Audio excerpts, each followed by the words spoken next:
Imaginez une petite ville perdue dans l'ouest sauvage. Le soleil brûle la poussière, les terres meurent de soif, et un rancher ruiné accepte l'impensable. Épouser une femme imposante qu'il ne connaît pas, juste pour sauver sa ferme. Mais au lieu d'une épouse docile, il découvre une étrangère au sourire glacé, une femme pleine de secrets. Dans ses mains, pas des fleurs, mais des plans interdits. Dans ses yeux, pas d'amour, mais la promesse d'une trahison ou d'une vengeance. Entre survie et sacrifice, leur union forcée deviendra une guerre ouverte contre l'homme le plus puissant du comté, et peut-être la naissance d'un amour interdit. Mais qui est vraiment cette femme? Et jusqu'où ira-t-elle pour la vérité? Le soleil de fin d'après-midi écrasait la petite ville de Silver Creek d'une lumière crue et impitoyable. La poussière s'élevait au moindre pas, s'accrochait aux bottes des passants et brûlait la gorge comme un rappel cruel de la sécheresse qui rongeait depuis des mois les terres alentour. Devant la vieille église de bois, les habitants se rassemblaient par curiosité plus que par foi. On venait voir le spectacle, pas célébrer l'union. Les regards se croisaient, les chuchotements fusaient, et les femmes se cachaient à moitié derrière leurs éventails. À l'intérieur, Elias Moreau se tenait debout près de l'autel, les mains moites, la mâchoire serrée. À 29 ans, il avait déjà l'air d'un homme brisé. Ses épaules larges trahissaient des années de travail acharné, mais ses yeux gris portaient la fatigue de quelqu'un qui avait perdu presque tout. Son ranch, autrefois prospère, n'était plus qu'un champ craquelé où même les herbes folles refusaient de pousser. Il savait que sans eau, il serait ruiné d'ici la fin de l'été. Alors il avait accepté l'inacceptable. Les portes de l'église grincèrent. Les têtes se tournèrent. Le silence se fit pesant, presque violent. Isabella Grant entra, vêtue d'une robe sombre qui soulignait sa carrure imposante. Sa démarche était lente mais assurée, son menton relevé, ses yeux fixés droit devant elle. Elle n'avait rien d'une jeune mariée timide. Pas de rouge aux joues, pas de sourire doux. Son visage, sévère et impénétrable, paraissait défier la salle entière. Certains hommes baissèrent les yeux. Les femmes, elles, se penchèrent vers leurs voisines pour murmurer encore plus fort. Elias la regarda s'avancer comme on contemple un verdict déjà scellé. Il savait que derrière cette union se cachait un marché brutal. Howard Grant, le père d'Isabella et le plus grand propriétaire de terre de la région, lui avait promis l'accès au puits du Nord s'il épousait sa fille. Sans cette eau, la terre d'Elias mourrait avec lui. Avec, il pourrait survivre. Peut-être même renaître. Alors il avait dit oui, la gorge serrée, sans oser penser à l'avenir. Le prêcheur, les mains tremblantes, entama les paroles rituelles. Mais la voix d'Isabella, quand elle répondit « Je le veux », résonna si fermement que certains sursautèrent. Elias, lui, dut avaler sa salive avant de prononcer à son tour les mots fatidiques. Aucun anneau d'or ne fut échangé. Howard avait lancé à Elias une bague en cuivre terni en disant simplement « Ça fera l'affaire ». Isabella l'enfila de force, sans grimacer, comme on accepte une arme ou une chaîne. « Embrassez la mariée », ordonna le prêcheur. Elias posa un baiser rapide sur sa joue. Sa peau était chaude, étonnamment douce, mais elle resta figée, le regard tourné vers l'assemblée. C'est alors qu'elle esquissa un sourire. Pas un sourire tendre. Pas un sourire de soulagement. Un sourire énigmatique, presque victorieux, qui fit naître un frisson dans le dos d'Elias. Il comprit, à cet instant précis, qu'il venait d'entrer dans un jeu dont il ignorait les règles. À la sortie de l'église, les invités s'écartèrent pour les laisser passer, murmurant sur leur passage comme une nuée de corbeaux. Certains riaient sous cape, persuadés d'assister au malheur d'un homme trop désespéré. D'autres, plus silencieux, observaient Isabella comme si elle portait en elle un secret trop lourd pour être compris. Elias, le cœur serré, avançait à ses côtés, incapable de deviner ce que ce sourire cachait. Quand ils montèrent dans la vieille carriole qui les attendait, le vent souleva un nuage de poussière qui sembla avaler la rue entière. Isabella posa sa main sur le rebord du siège, ses doigts larges et solides tremblant à peine. Elle se tourna vers Elias pour la première fois depuis l'autel. Ses yeux noirs brillaient d'une lueur étrange, ni de la colère ni de la peur, mais d'une certitude glaciale. « N'attendez pas de moi ce que vous imaginez, dit-elle d'une voix basse mais ferme. Elias détourna les yeux vers l'horizon brûlant. Il n'avait jamais eu aussi soif de sa vie. Pas seulement de l'eau, mais de réponse. Ce qu'il venait d'épouser n'était peut-être pas une femme, mais une énigme. Et il savait, sans l'avouer, que la suite ne ferait que l'entraîner plus loin dans l'inconnu. La carriole grinça jusqu'au ranch Moreau à la tombée de la nuit. Le vent chaud soulevait des tourbillons de poussière dans la cour, s'engouffrant dans les fissures des volets branlants. La maison, autrefois fière, semblait ployée sous le poids des années et de l'abandon. Elias, nerveux, aida Isabella à descendre. Elle refusa son bras d'un geste sec, posa son sac au sol et parcourut du regard les lieux. Aucune émotion n'effleura son visage. Pas de dégoût, pas de tristesse. Seulement une neutralité glaciale. Elias prit une inspiration, ouvrit la porte et la laissa entrer. L'air à l'intérieur sentait le bois sec, le foin et la fumée ancienne. « C'est modeste, mais c'est chez nous », dit-il d'une voix mal assurée. Isabella hocha la tête, mais ne franchit pas le seuil de la chambre qu'il lui montrait. Elle resta un instant dans l'encadrement de la porte, immobile, avant de poser calmement son sac dans le couloir. « Gardez ce lit, Elias. J'ai du travail. » Sa voix était tranchante, sans appel. Puis, sans attendre sa réponse, elle ressortit, disparaissant dans la nuit. Intrigué, Elias hésita. La fatigue pesait sur ses épaules, mais quelque chose dans l'attitude d'Isabella l'empêchait de se résigner au sommeil. Après quelques minutes d'attente, il finit par la suivre. La lueur vacillante d'une lanterne s'échappait de la grange. Elias poussa la porte avec précaution. Ce qu'il découvrit le glaça. Accroupie près d'un trou fraîchement creusé, robe retroussée jusqu'aux genoux, Isabella maniait une clé rouillée avec l'assurance d'un ouvrier expérimenté. Des tuyaux de fer, couverts de rouille, étaient étalés à côté d'elle, et un filet d'eau suintait d'une vieille conduite fissurée. Ses bras, puissants et précis, guidaient l'outil comme si elle avait fait cela toute sa vie. Elle ne leva même pas les yeux vers lui. « Fermez la porte, vous laissez entrer les insectes. » Elias obéit sans réfléchir, sidéré.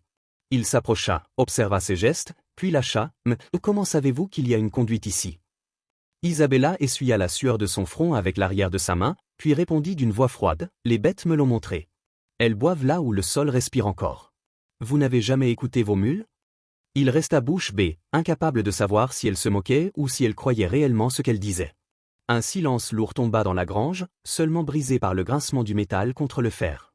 Elias se sentit soudain minuscule face à cette femme qu'il ne comprenait pas. « Vous réparez, vous savez faire ça ?» demanda-t-il enfin. Isabella serra le dernier écrou, puis leva les yeux vers lui.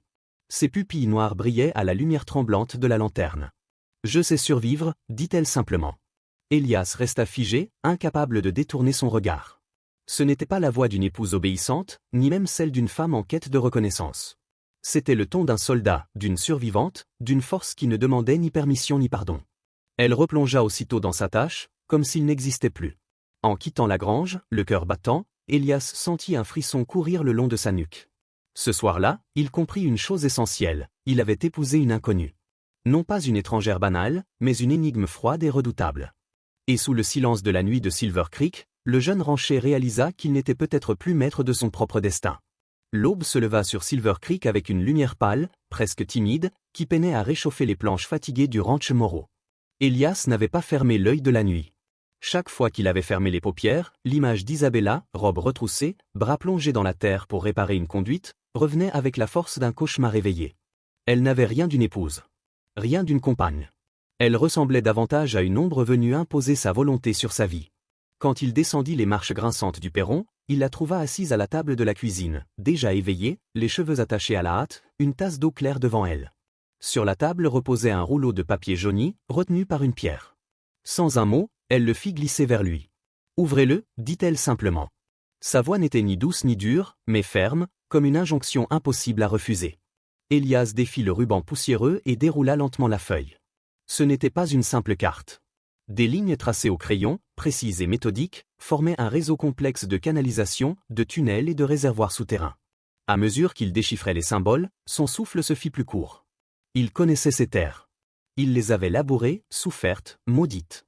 Mais jamais il n'aurait imaginé qu'un trésor invisible se trouvait juste sous ses bottes. « C'est quoi, ça » demanda-t-il, la voix étranglée.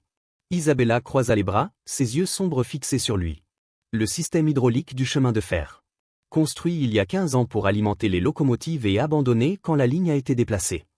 Elias fronça les sourcils. « Comment avez-vous mis la main dessus » Un éclat presque imperceptible passa dans son regard. « Disons que j'ai appris à fouiller là où les autres détournent les yeux. » Il resta figé, les doigts crispés sur le papier. « Mais pourquoi me montrer ça » demanda-t-il enfin.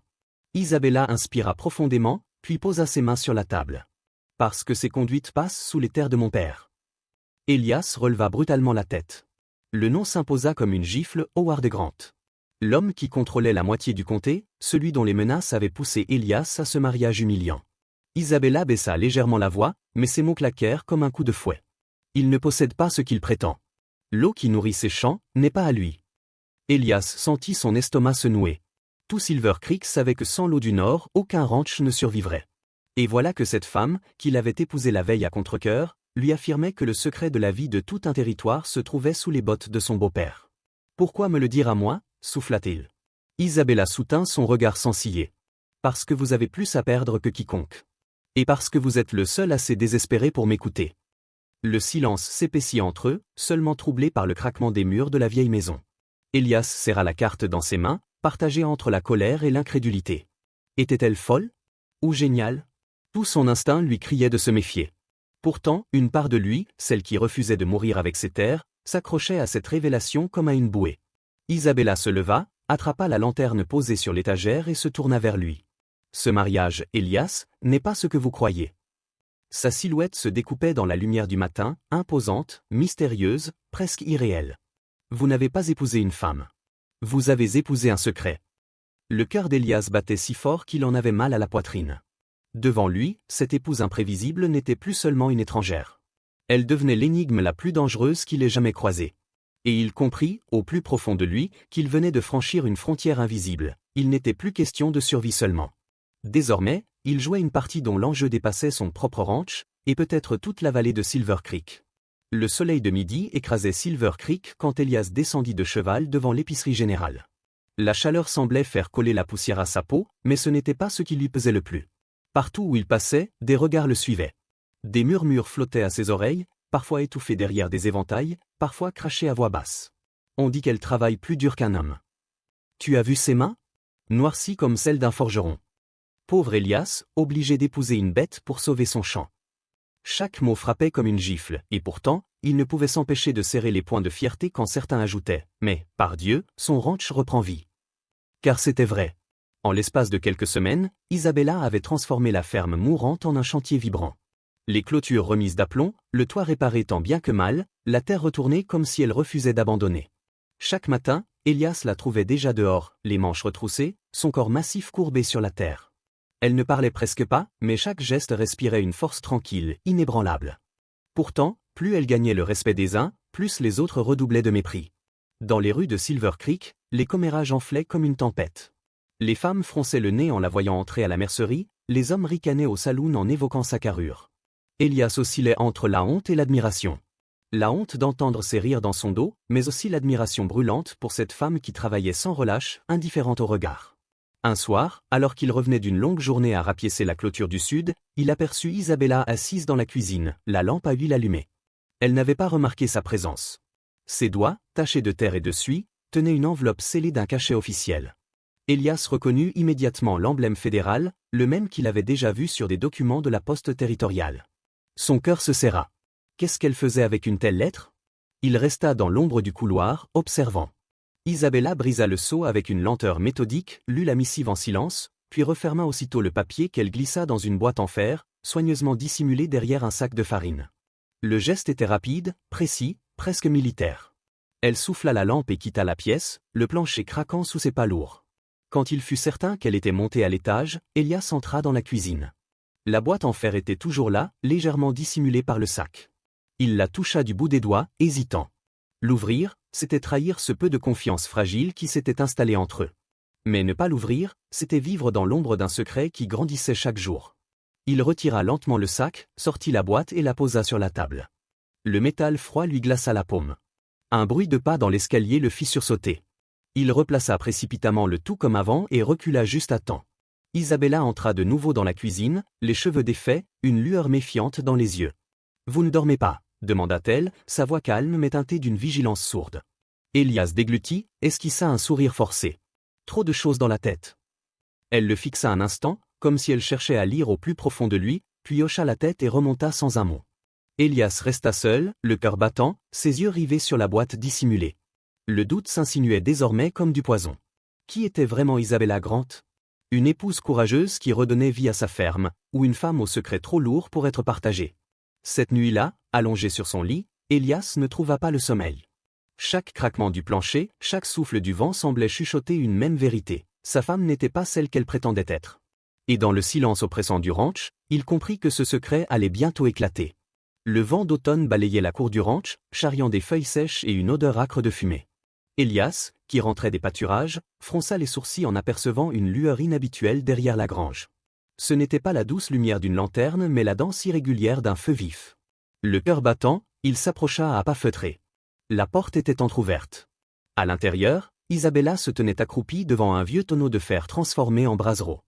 La flamme léchait des morceaux de papier qu'elle jetait un à un, avec une précision froide.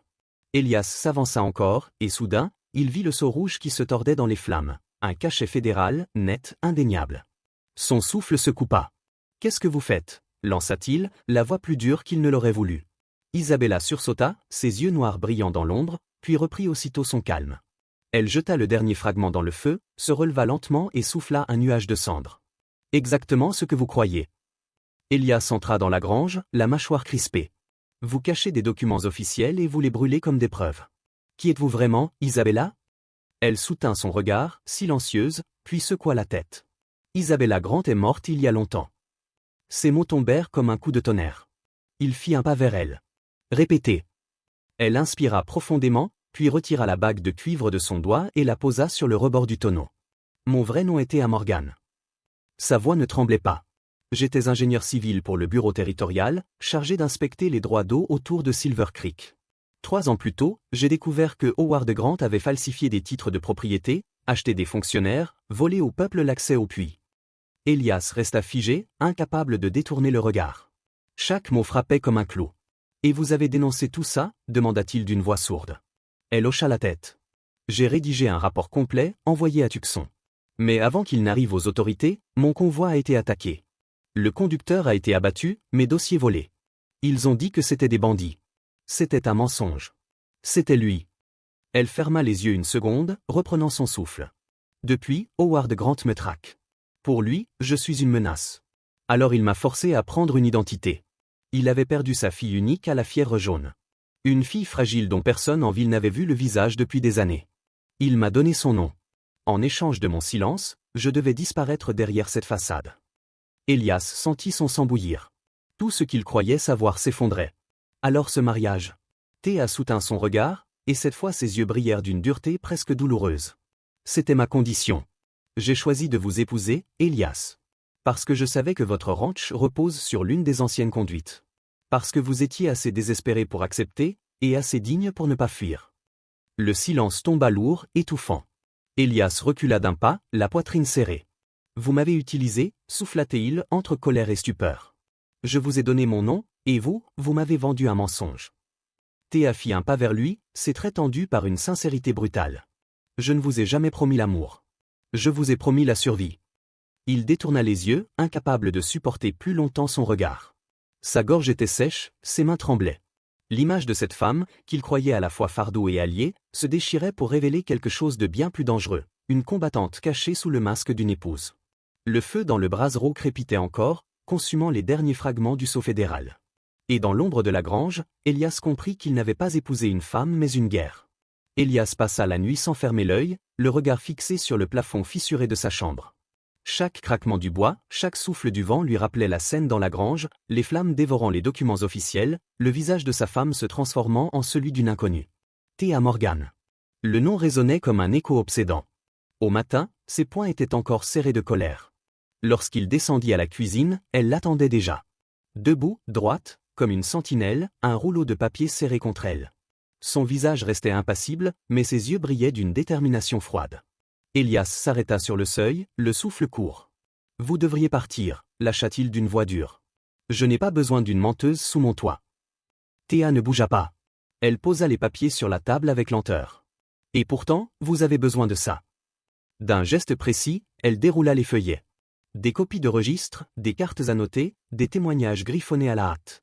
Elias reconnut des noms de juges, de banquiers, d'hommes puissants de la région. Tous liés à Howard Grant. Il achète les terres avec de faux titres, il paie les fonctionnaires pour fermer les yeux, il détourne les canalisations pour affamer ses rivaux. Votre père l'avait pressenti. Moi, j'ai trouvé les preuves. Elias s'approcha malgré lui, ses yeux courant sur les documents. Chaque ligne, chaque signature, chaque date ajoutait du poids à la révélation. Il sentit sa gorge se serrer. Tout ce qu'il avait perdu, ses récoltes, son bétail, son espoir, portait désormais un visage, Howard Grant. Et devant lui, la seule personne qui semblait savoir comment l'abattre était celle qui l'avait trompé. « Pourquoi me montrer ça » demanda-t-il, la voix basse. Théa le fixa droit dans les yeux. « Parce que vous connaissez ces terres mieux que personne. Parce que vous êtes le seul à pouvoir m'aider à le piéger. Seul, je finirai morte. Avec vous, nous avons une chance. » Il se détourna, secouant la tête, partagé entre la rage et la tentation. « Vous m'avez menti dès le premier jour. Vous avez volé mon nom, mon honneur, et maintenant vous voulez mon aide. » Théa fit un pas vers lui, son ombre massive se découpant dans la lumière du matin. Je n'ai pas choisi ce rôle. On me l'a imposé. Mais cette guerre, Elias, je l'ai embrassée. Parce que je refuse de laisser cet homme voler la terre et l'avenir de tout un peuple. Vous croyez que je suis venu ici pour vous manipuler? Non. Je suis venu pour survivre. Et pour que vous surviviez aussi. Le silence emplit la pièce, lourd comme une chape de plomb. Elias sentit son cœur battre avec violence. Une part de lui voulait la chasser, lui ordonner de disparaître à jamais.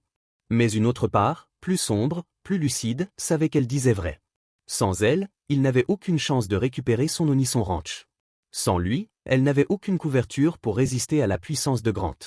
Il s'assit enfin, les coudes sur la table, et murmura, « Si je vous aide, ce sera à mes conditions. Pas de mensonges, plus jamais. » Théa hocha lentement la tête. Marché conclu. Ils passèrent la journée enfermés dans la cuisine, étalant cartes et papiers sur la table. Théa expliqua comment Grant utilisait de faux puits pour détourner l'eau, comment il soudoyait les greffiers du tribunal du comté. Elias traça des chemins sur la carte, indiqua les sentiers secrets que les contrebandiers empruntaient pour transporter les cargaisons de Grant. Leurs voix se croisaient, parfois sèches, parfois fiévreuses, mais peu à peu, une étrange complicité naquit entre eux. Quand la nuit tomba, Elias leva enfin les yeux vers elle. Elle paraissait épuisée, les traits marqués par des cernes, mais son regard brûlait d'une énergie indomptable. « Alors » demanda-t-elle. Elias inspira profondément, puis déclara d'une voix ferme, « Nous allons lui tendre un piège. Mais si vous me trahissez encore, je vous jure que ce sera la dernière fois. » Un mince sourire, presque imperceptible, passa sur les lèvres de Théa. « Je ne vous trahirai pas, Elias. Parce que désormais, nos vies sont liées. » Et dans la pénombre de la cuisine, au milieu des cartes et des preuves, le rancher ruiné et l'ingénieur déchu scellèrent une alliance inattendue. Une alliance née du mensonge, mais portée par une même soif de vengeance. Le soleil cognait sur Silver Creek ce jour-là, implacable, écrasant la ville sous une chape de chaleur. Les rues semblaient vides, mais l'air vibrait d'une tension invisible. Théa s'était aventurée seule au tribunal du comté. Dans sa sacoche, elle avait glissé des copies de registres qu'elle espérait comparer avec les originaux. Elias l'avait supplié d'attendre, de ne pas y aller sans lui. Elle avait simplement répliqué « Chaque jour compte ». Puis elle avait disparu au détour de la rue principale. L'intérieur du tribunal était sombre et étouffant. L'odeur de papier moisi et de cire d'abeille emplissait les couloirs. Théa parcourait les étagères, ses doigts caressant les registres reliés de cuir. Elle trouva enfin le volume qu'elle cherchait, des actes de propriété de 1872. Ses yeux parcouraient les lignes, ses lèvres murmurant des chiffres et des noms. C'était là, noir sur blanc, des titres falsifiés, des signatures copiées. Elle tira de sa sacoche un carnet pour noter ses découvertes. Mais derrière elle, un plancher grinça. Trop lourd pour être un simple passant. Elle se retourna, le cœur battant. 3 hommes se tenaient dans l'ombre de la salle. De grands manteaux noirs, des visages durs, et cette façon de la fixer comme un prédateur fixe sa proie. On dirait que la fille Grant aime jouer à la fouine, lança l'un d'eux d'une voix rauque. Théa recula, serrant son carnet contre elle. Ce sont des documents publics, répliqua-t-elle. Mais son ton, malgré sa fermeté, ne couvrait pas le frisson glacé qui courait dans son dos. Les hommes avancèrent. L'un claqua la porte derrière eux. Le second craqua ses jointures, un sourire mauvais aux lèvres. Le troisième sortit un bâton court, usé mais solide. Théa tenta de courir vers la sortie latérale, mais une main massive s'abattit sur son bras. Elle se débattit, griffant, mordant, hurlant, mais le coup tomba. Un choc brutal derrière la tête, une douleur qui fit exploser des étoiles dans son champ de vision. Elle s'écroula, ses genoux frappant le sol poussiéreux. Au même moment, Elias traversait la rue principale, inquiet. Cela faisait trop longtemps qu'elle était partie. En approchant du tribunal, il vit une silhouette familière projetée au sol par un coup. Son cœur s'arrêta. Sans réfléchir, il courut, enfonça la porte à moitié fermée et se jeta sur le premier homme qu'il rencontra. Son poing heurta une mâchoire, le bruit sec résonnant dans la salle. « Lâchez-la » rugit-il. Les assaillants se retournèrent. L'un brandit son bâton, l'autre tenta de maintenir Théa plaquée. Elias, la rage au ventre, se battit comme un homme possédé. Il reçut un coup à l'épaule, mais répliqua d'un crochet violent qui fit tomber son adversaire. Dans le tumulte, Théa parvint à ramper jusqu'à un bureau, ses mains tremblantes cherchant quelque chose, n'importe quoi. Ses doigts rencontrèrent un encrier lourd. Quand l'un des hommes s'approcha d'elle, elle le lança de toutes ses forces. L'objet éclata contre sa tempe, l'homme s'écroula dans une mare d'encre noire. Haletant, couvert de poussière et de sueur, Elias et Théa parvinrent à repousser les 3 silhouettes qui, finalement, battirent en retraite par la porte arrière, jurant qu'ils reviendraient.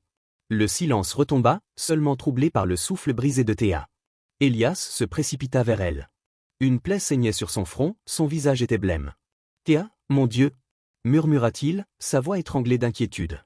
Il arracha un PN de sa chemise, le pressa contre la blessure et la soutint dans ses bras. Elle tenta de sourire malgré la douleur. Je t'avais dit, chaque jour compte. Elias secoua la tête, les yeux brillants. Tu es complètement folle. Tu aurais pu mourir. Elle posa faiblement une main sur la sienne. Mourir n'est rien, tant que la vérité survit. Ces mots frappèrent Elias en plein cœur. Pour la première fois, il ne vit plus seulement une femme de mensonge et de ruse. Il vit une guerrière prête à tout sacrifier pour dévoiler la corruption. Il la serra contre lui, le regard fixé sur la porte encore ouverte, le souffle lourd. Dans cette poussière maculée de sang, il comprit qu'il ne pourrait plus jamais l'abandonner. Dehors, la cloche du tribunal sonna l'heure, indifférente. Mais pour Elias Moreau, le temps venait de changer. Désormais, il ne luttait plus seulement pour sa terre. Il luttait pour elle. La nuit s'était abattue sur Silver Creek avec une lourdeur étrange, comme si l'air lui-même pressentait la tragédie à venir. Le ranch Moreau, d'ordinaire plongé dans un silence fragile, vibrait ce soir d'une tension presque insupportable. Elias, assis sur le perron, le fusil posé en travers des genoux, scrutait l'horizon. Théa sortit de la grange, ses cheveux collés de sueur, les mains tachées de boue. Depuis des jours, elle travaillait à remettre en état un ancien système d'irrigation, un dédale de conduite rouillé qui courait sous la ferme. « C'est prêt » dit-elle d'une voix basse. Elias hocha la tête, le cœur serré. Ils savaient tous deux que Grant ne tarderait plus. Peu après minuit, des points de lumière apparurent sur la crête, détorchés. 6 cavaliers descendaient vers le ranch, leurs silhouettes noires se découpant sur la lune. Elias sentit sa gorge se nouer. Il se tourna vers Théa, qui tenait déjà un revolver dans sa main large et ferme. « Tu restes caché » ordonna-t-il. Elle haussa un sourcil. « Je sais tirer. » Mais il secoua la tête. « Pas ce soir. Je veux que tu survives. » Les hommes de Grant mirent pied à terre à quelques mètres de la grange. Ils avançaient avec la lenteur calculée de ceux qui savent qu'ils ont l'avantage. L'un d'eux lança une torche enflammée sur le foin. Le bois sec s'embrasa aussitôt, projetant des flammes dansantes sur les murs. Elias, posté derrière une barrière, attendit. Son doigt tremblait sur la gâchette, mais il ne tira pas. Au lieu de ça, il abaissa brutalement la manette du système bricolé par Théa. Un grondement sourd secoua le sol. Puis l'eau jaillit, puissante, incontrôlable, inondant la grange en quelques secondes. Le feu s'éteignit dans un sifflement furieux, et les hommes, surpris, perdirent l'équilibre. L'un glissa, l'autre tomba en arrière, les torchées s'éteignant les unes après les autres. « Maintenant » cria Théa depuis l'ombre. Elias tira en l'air pour semer la panique. Les assaillants, aveuglés par l'eau et le noir, commencèrent à tirer au hasard. Les balles ricochaient contre les murs trempés, l'odeur de poudre se mêlait à celle de la boue. Dans le chaos, un hurlement fendit la nuit. Un cavalier, surpris par les flammes encore vives sur sa veste, avait été projeté au sol. Son cheval, affolé, s'était cabré et l'avait piétiné avant de s'enfuir. L'homme roulait dans la boue, son manteau en feu, ses cris de douleur glaçant le sang. Elias, posté derrière un abreuvoir, le vit. Pendant une fraction de seconde, il hésita. Cet homme était venu pour le tuer. Laisser les flammes faire leur œuvre serait justice, simple et froide. Mais quelque chose en lui céda. Il lâcha son fusil, bondit à découvert et se jeta sur l'homme en feu. D'un geste désespéré, il arracha la veste, se brûlant les mains, et l'éteignit en l'étouffant dans la terre humide. Les assaillants, stupéfaits, cessèrent un instant de tirer. Seul le gémissement du blessé et le ruissellement de l'eau emplissaient la nuit. Théa sortit de sa cachette, haletante, le revolver toujours armé. Elle regarda Elias, agenouillé dans la boue, les mains noircies, tenant la tête de son ennemi comme celle d'un frère. Un silence étrange s'installa, presque sacré. Les hommes de Grant reculèrent, hésitants, puis remontèrent en selle en jurant. La peur avait remplacé leur arrogance. Ils disparurent dans l'obscurité, laissant derrière eux leurs camarades à moitié conscients. Elias resta un moment immobile, le souffle court, le cœur battant à rompre. Théa s'approcha, posa une main ferme sur son épaule. « Tu aurais pu le laisser mourir » dit-elle d'une voix rauque. Elias leva les yeux vers elle, ses pupilles brûlant d'une intensité nouvelle. « Alors je serais devenu comme eux » répondit-il simplement. La lune brillait sur la scène chaotique, la grange trempée, la terre détrempée, le corps sauvé d'un ennemi gisant dans la boue. Ce soir-là, Silver Creek découvrit un autre visage d'Elias Moreau, non pas celui d'un rancher désespéré, mais celui d'un homme capable de risquer sa vie pour sauver même celui qui voulait sa perte. Un acte qui allait changer, à jamais, le regard de Théa sur lui. Le tribunal de Silver Creek n'avait jamais vu pareille affluence. Dès l'aube, les rues s'étaient remplies d'hommes et de femmes venus des hameaux voisins. On se pressait sur les marches, on grimpait aux fenêtres, on se hissait sur les charrettes pour apercevoir ne serait-ce qu'un fragment de ce qui allait se jouer à l'intérieur. L'air brûlant vibrait d'excitation et de crainte mêlée. L'homme le plus puissant du comté, Howard Grant, allait être jugé. À l'intérieur, l'atmosphère était étouffante.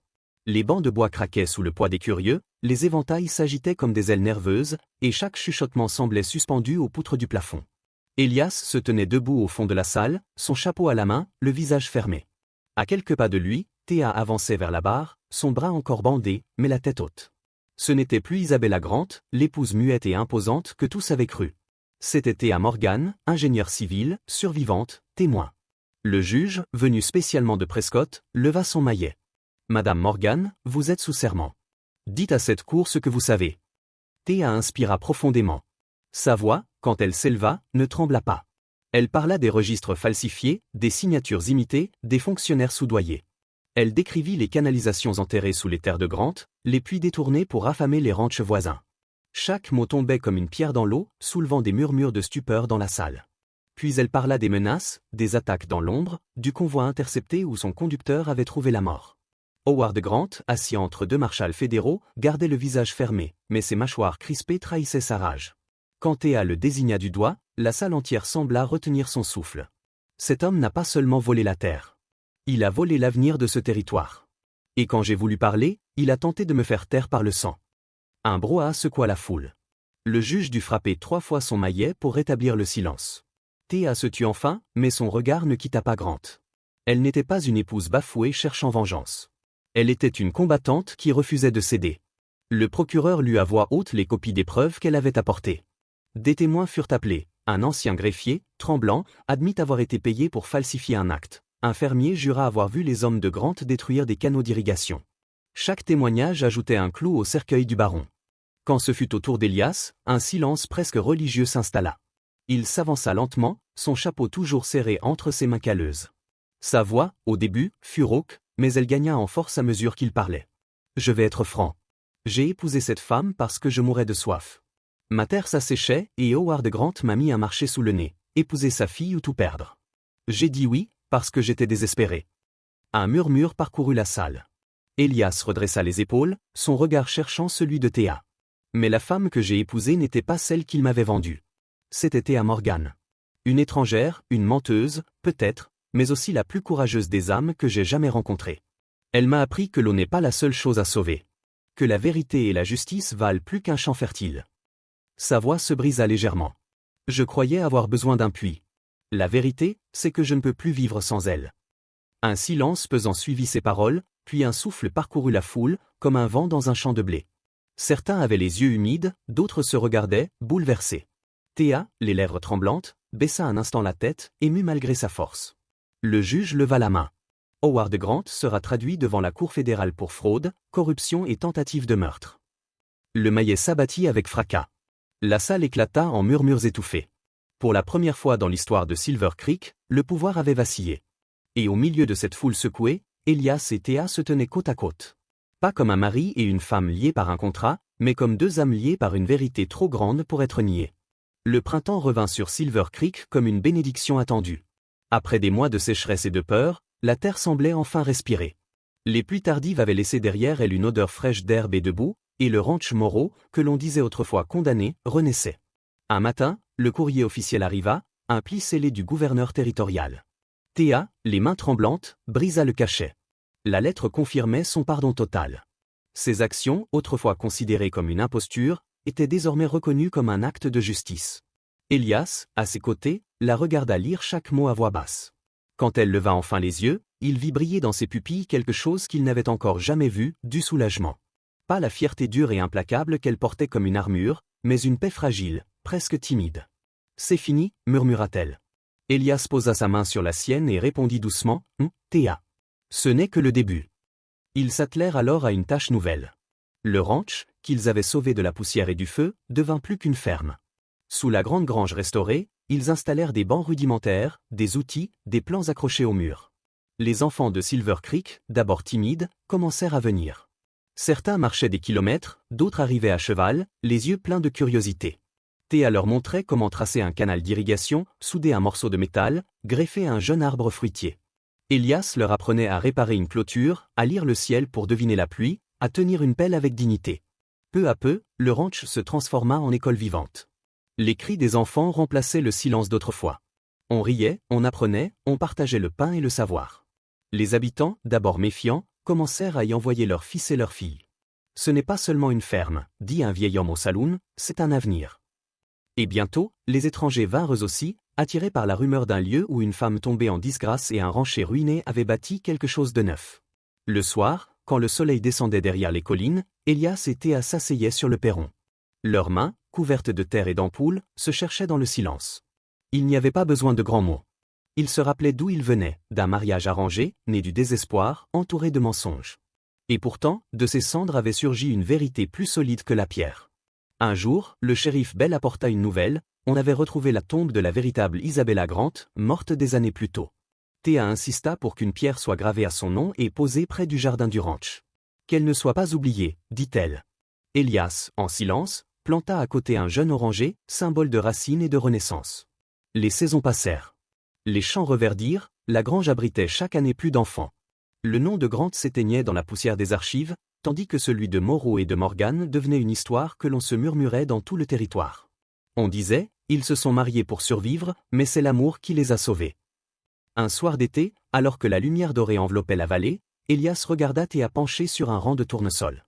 Il lui prit doucement la main. « Tu sais, je croyais que l'amour, c'était comme un éclair. Un coup de foudre, violent, immédiat. » Elle releva les yeux vers lui, un sourire fatigué mais sincère aux lèvres. « Et maintenant ?» Elias serra ses doigts terreux dans les siens. « Maintenant, je sais que c'est comme creuser un puits. Lent, dur, parfois tu frappes la pierre, mais quand tu trouves l'eau, elle est claire et éternelle. » Théa ne répondit pas. Elle posa simplement sa tête contre son épaule. Ensemble, ils regardèrent le soleil disparaître derrière les collines. Et dans le murmure des rivières qu'ils avaient ramenées à la vie, Silver Creek comprit qu'une légende était née, celle d'un amour bâti sur la terre, forgé dans la douleur, mais assez fort pour nourrir des générations. Si cette histoire de secret, de trahison et d'amour interdit dans l'Ouest sauvage a touché votre cœur, ne laissez pas la vérité s'éteindre ici. Abonnez-vous maintenant pour découvrir d'autres récits de survie, de sacrifice et de rédemption, où chaque mariage cache un mystère et chaque regard peut changer un destin. Laissez un commentaire, auriez-vous eu le courage d'Elias, ou le secret de Théa vous aurait-il brisé?